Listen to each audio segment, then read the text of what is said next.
بسم اللہ الرحمن الرحیم۔ السلام علیکم۔ مجھے یقین ہے یہ پیاس، بھوک اور تھکن سے مرے ہیں۔ اگر یہ راہزنوں کے ہاتھ چڑھ گئے ہوتے تو یہ تھیلی اور فاطمہ یہاں نہ ہوتی، اکیلا قاسم قتل ہوتا۔ عمران نے کہا، بدنصیب تھوڑا اور آگے تک جا سکتے، جہاں ان کے گھوڑے کھڑے تھے تو انہیں پانی مل جاتا۔ عبرت حاصل کرو دوستو، اتنی رقم اور اتنا زیادہ سونا انہیں موت سے بچا نہیں سکا۔ سونا کھایا نہیں جا سکتا، پیا نہیں جا سکتا، بلکہ یہ ان انسانوں کو کھا جاتا ہے جو اس کی ہوس میں دیوانے ہو جاتے ہیں۔ اس نے رشی سے کہا، دیکھ لو رضیہ، حسن کا انجام دیکھ لو۔ فاطمہ اس جوانی اور اس حسن کے جال میں مجھے پھانسنے کی کوشش کرتی رہی تھی۔ قاسم پھنس گیا۔ فاطمہ کو اپنے حسن پر ناز تھا۔ رشی کے جو اب رضیہ بن چکی تھی، آنسو نکل آئے۔ اب وہ 4 تھے اور ان کے پاس 4 ہی گھوڑے تھے۔ وہ روانہ ہو گئے اور شام کو اس خطے میں داخل ہو گئے جسے اس دور میں لمغان کہتے تھے۔ یہ سرسبز خطہ تھا۔ سلطان محمود غزنوی کو جب اطلاع دی گئی کہ لاہور کے 3 آدمی ایک لڑکی کے ساتھ آئے ہیں تو وہ جس کام میں مصروف تھا اسے الگ رکھ کر لاہور سے آنے والوں کو بلا لیا۔ اندر عمران اور نظام اوریزی گئے۔ جبار اور رضیہ کا سلطان کے ساتھ کوئی تعلق نہیں تھا۔ عمران نے سلطان کو اپنی پوری کارگزاری سنائی، بٹھنڈا کے جاسوسوں کا کارنامہ بھی سنایا اور یہ بھی سنایا کہ ایک ہندو لڑکی کو کس طرح انسانی قربانی سے بچا لایا اور اس کے بھائی کو مسلمان کر لایا ہے۔ قاسم بلخی کی واردات اور انجام سن کر سلطان محمود کا چہرہ بھج گیا۔ قوم میں زر اور زن کی جو ہوس پیدا ہوتی چلی جا رہی ہے، یہ قوم کو تاریخ سے ناپید کر دے گی۔ سلطان محمود نے کہا، انہی 2 چیزوں نے ہمیں خانہ جنگی میں الجھا رکھا ہے۔ کیا تم یقین سے کہہ رہے ہو کہ راجہ جے پال غزنی پر ضرور حملہ کرے گا؟ پورے یقین کے ساتھ، عمران نے جواب دیا۔ اس کی رسد تباہ ہو گئی، لیکن وہاں رسد اور سامان کی کمی نہیں۔ راجہ جے پال اب تک یہ کمی پوری کر چکا ہوگا۔ تمہارے دوسرے ساتھی وہاں کیا کر رہے ہیں؟ سلطان محمود نے پوچھا۔ مجھے صحیح اطلاع ملنی چاہیے کہ وہ کتنی فوج لا رہا ہے اور کب آ رہا ہے۔ بٹھنڈا کے آدمیوں کا کارنامہ آپ کو سنا چکا ہوں، عمران نے کہا۔ وہ وہیں کے رہنے والے جوشیلے نوجوان ہیں اور اویس الطیب کی نگرانی میں کام کر رہے ہیں۔ اویس ادھر کا رہنے والا ہے اور بٹھنڈا کی ایک مسجد میں امام بنا ہوا ہے۔ راجہ جے پال نے جو ہی کوچ کیا، اویس اطلاع بھیج دے گا۔ سلطان صد احترام، نظام اوریزی نے کہا، آپ کسی کے انتظار میں نہ بیٹھے رہیں، تیاری اور پیش بندی ابھی سے کر لیں۔ راجہ جے پال کی باتیں میرے ساتھ بھی ہوئی ہیں اور میری موجودگی میں وہ اپنے سالار کے ساتھ جو باتیں کرتا ہے وہ بھی میں نے غور سے سنی ہیں۔ اب کہ یہ راجہ شکست کھانے نہیں آئے گا، ہم اتنی فوج کبھی اکٹھی نہیں کر سکتے جتنی وہ لائے گا۔ مقابلہ 6 اور 1 کا ہوگا۔ ہمیں یہ جنگ بھی گھات اور شبخون کے طریقے سے لڑنی پڑے گی۔ جے پال اس خوش فہمی میں مبتلا ہے کہ سلطان سبکتگین کی وفات کے بعد غزنی میں کوئی قابل قائد نہیں رہا۔ میرے پاس فوج کی کمی نہیں ہونی چاہیے تھی، سلطان محمود نے کہا، لیکن ہماری فوج ریاستوں میں بٹ گئی ہے۔ اسلامی فوج کے سالاروں میں بھی حکمران بننے کی ہوس پیدا ہو گئی ہے۔ وہ اب اسلام کا تحفظ کرنے کے قابل نہیں رہے۔ جب سالار سلطانی کے خواب دیکھنے لگتے ہیں تو ملک و قوم اپنی موت خود ہی مرنے لگتی ہے۔ سلطان محمود غزنوی غزنی، بلخ اور خراسان کی سلطنت کے انتظامی امور سلجھانے اور انہیں بہتر طریقے سے چلانے میں مصروف تھا۔ اس کی توجہ فوج کی بھرتی اور ٹریننگ پر بھی مرکوز تھی۔ اس نے اسی وقت اپنے سپہ سالار اور دیگر سالاروں کو بلا لیا۔ فوج کی بالائی کمان اس کے اپنے ہاتھ تھی۔ یہ یقین ہو چکا ہے کہ ہندوستان کے راجوں مہاراجوں کی مشترکہ فوج تیسرے حملے کے لیے آ رہی ہے، سلطان نے کہا۔ کمان پہلے کی طرح راجہ جے پال کے پاس ہوگی۔ اس کی نفری کی تعداد کا علم نہیں ہو سکا۔ میرا خیال ہے کہ 1 لاکھ سے کم نہیں ہوگی۔ ہماری تعداد بہرحال کم ہوگی۔ لاہور میں ہمارے آدمیوں نے اس کی رسد اور سامان کا ذخیرہ جلا دیا ہے۔ اس سے اس کے کوچ میں تاخیر ہو گئی ہے۔ آپ اپنی بدنصیبی کو سمجھتے ہیں۔ آپ اپنی پوری فوج جنگ میں نہیں جھونک سکتے۔ آپ کو کچھ دستے غزنی اور دیگر جگہوں پر رکھنے ہوں گے، کیونکہ ہم جب دشمن کے خلاف لڑ رہے ہوں گے، آپ کے بھائی آپ کی پیٹھ پر وار کریں گے۔ یہ ہمارے قومی جذبے کا بڑا ہی سخت امتحان ہے۔ آپ تصور کر سکتے ہیں کہ ہندوؤں کا حملہ کامیاب ہو گیا تو اس کا نتیجہ کیا ہوگا۔ آپ سلطنت غزنی کے نہیں، خانہ کعبہ کے پاسبان ہیں۔ مجھے میرے عالموں نے بتایا ہے کہ ہندو دعوے کرتے ہیں کہ ہندوستان کی سرحد دجلہ اور فرات سے بھی آگے ہے اور اس پر مسلمان قابض ہیں۔ ہندوؤں کو صرف حملہ آور قوم نہ سمجھنا، وہ اپنے ساتھ جغرافیائی دعوے اور باطل مذہب لا رہے ہیں۔ وہ اسلام کے فروغ کو روکنے کے لیے اسلام کے اعصابی مرکز پر وار کرنے آ رہے ہیں۔ آپ اپنی سلطنت یا اپنے گھروں کے تحفظ کے لیے نہیں، خدا کے گھر کے تحفظ کے لیے لڑیں گے۔ آپ کو ایک فائدہ یہ حاصل ہے کہ ہندوؤں کی فوج پر تمہاری دہشت طاری ہے۔ لاہور سے جو 2 آدمی آئے ہیں انہوں نے بتایا ہے کہ ہندوؤں کے پچھلے حملے سے جو فوج بچ کر واپس گئی تھی اس نے اپنے ملک جا کر خوب دہشت پھیلائی تھی۔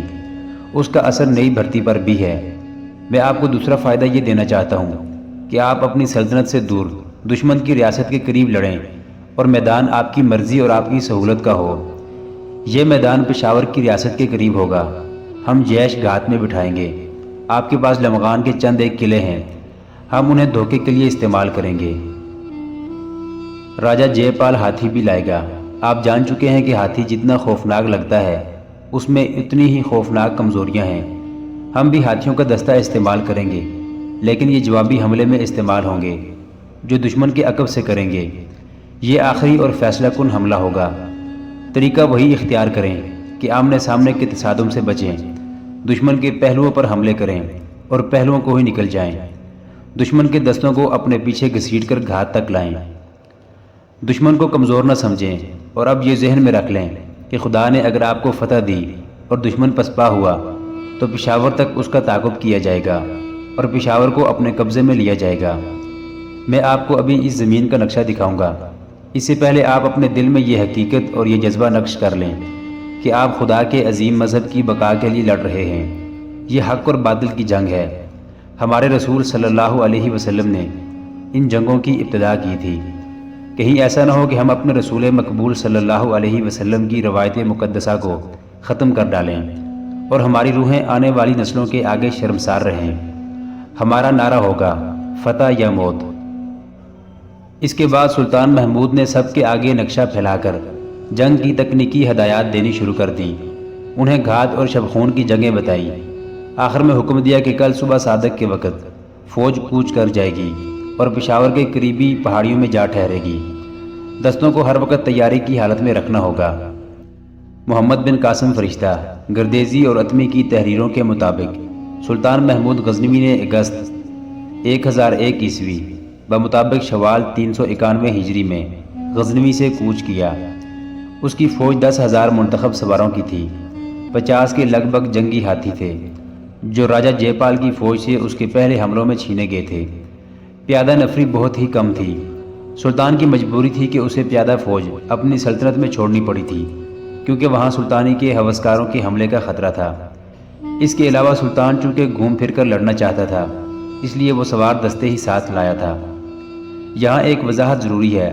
اکثر تاریخوں میں لکھا گیا ہے کہ محمود غزنوی نے پشاور پر حملہ کیا تھا۔ یہ غلط ہے۔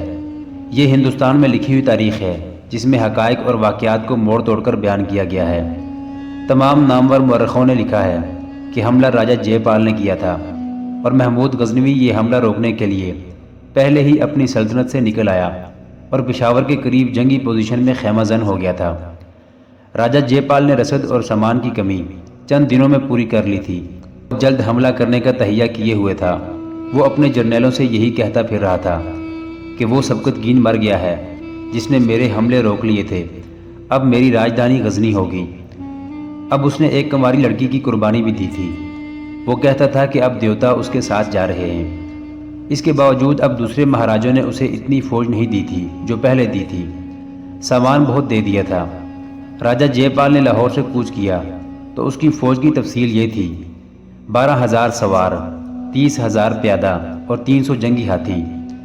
رسد اور سامان والی بیل گاڑیوں کی قطار میلوں لمبی تھی۔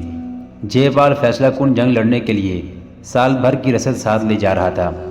اسے فتح کا اتنا یقین تھا کہ مورخوں کے مطابق وہ بے انداز خزانہ، سونے اور ہیروں کے ہار اور جواہرات ساتھ لے گیا۔ اس خزانے کا ایک مقصد یہ بھی بیان کیا گیا ہے کہ وہ غزنی کے راستے میں افغان سرداروں کو زر و جواہرات دے کر اپنے ساتھ ملانے کا ارادہ رکھتا تھا۔ اس نے کوچ بہت تیز کرایا۔ وہ زوم میں مبتلا تھا کہ وہ غزنی والوں کو بے خبری میں لے جائے گا۔ اس نے پشاور صرف ایک رات قیام کیا تاکہ بیل گاڑیاں پہنچ جائیں۔ اس نے پشاور سے کوچ کیا تو غزنی کے جاسوسوں نے اس کی ساری فوج اور کوچ کی ترتیب دیکھ لی۔ انہوں نے قبل از وقت سلطان کو بتا دیا کہ راجہ کی نفری کتنی اور کیسی ہے۔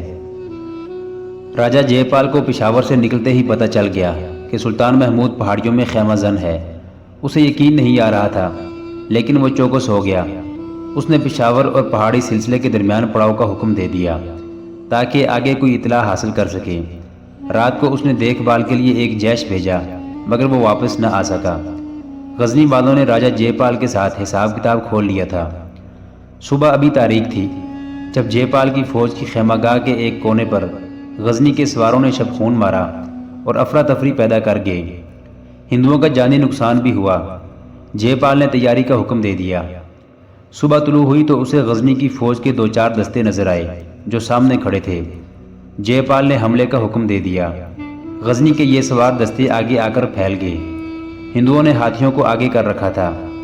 سلطان کے سوار ہاتھیوں سے ڈر گئے اور پیچھے ہٹنے اور پھیلنے لگے۔ اس وقت سلطان محمود چند ایک دستوں کے ساتھ نشیبی علاقے سے بڑھتا ہوا دشمن کے عقب میں آنے کی کوشش کر رہا تھا۔ ہندوؤں نے اسے دیکھ لیا اور پیچھے کو مڑے۔ سلطان محمود نے حملے کا حکم دے دیا۔ سوار آگے بڑھے، گھمسان کا رن پڑا، لیکن مسلمان مارکے سے ہٹنے لگے۔ ہندو ان کے تعاقب میں آئے۔ اس طرح جے پال کی فوج 2 حصوں میں بٹ گئی۔ ایک حصہ پہاڑیوں کی طرف منہ کیے بڑھ رہا تھا، دوسرا پیچھے پشاور کی طرف۔ اس وقت سلطان کے کچھ سوار دستے دونوں حصوں کے درمیان آ گئے۔ انہوں نے دونوں حصوں کے عقب پر حلہ بول دیا۔ راجہ جے پال کا ہیڈ کوارٹر درمیان میں تھا۔ اس کا جھنڈا ایک سوار نے اٹھا رکھا تھا۔ چند ایک مسلمان سواروں نے جھنڈے پر حلہ بول دیا، مگر ان میں سے کوئی ایک بھی زندہ نہ رہا۔ جھنڈا نہ گر سکا۔ دوپہر تک میدان جنگ کی صورت یہ ہو گئی کہ راجہ جے پال کی فوج 2 حصوں میں کٹ چکی تھی، بکھر گئی۔ راجہ جے پال آگے بڑھنے کی کوشش کر رہا تھا۔ اس کا ارادہ یہ تھا کہ چونکہ سلطان محمود یہی ہے، اس لیے وہ آگے بڑھ جائے اور غزنی پر جا دھمکے۔ اس کوشش میں راجہ کے جیش مسلمانوں کی گھات میں آنے لگے۔ ان پر تیروں کی بوچھاڑیں پڑیں اور وہ گھرتے چلے گئے۔ سلطان محمود کے سوار گھوم پھر کر لڑنے لگے۔ 10,000 سواروں کا مقابلہ 12,000 سواروں اور 30,000 پیادوں سے تھا۔ مسلمانوں کا جانی نقصان خاصا ہو رہا تھا، مگر شہیدوں کا لہو رائیگاں نہیں جا رہا تھا۔ محترم ناظرین، سلطان محمود غزنوی کی زندگی کے واقعات پر مشتمل سیریز دیکھنے کے لیے چینل کو سبسکرائب ضرور کر لیں۔ گزشتہ اقساط دیکھنے کے لیے چینل پر پلے لسٹ کا وزٹ کریں۔ ویڈیو کو لائک اور شیئر ضرور کیجیے۔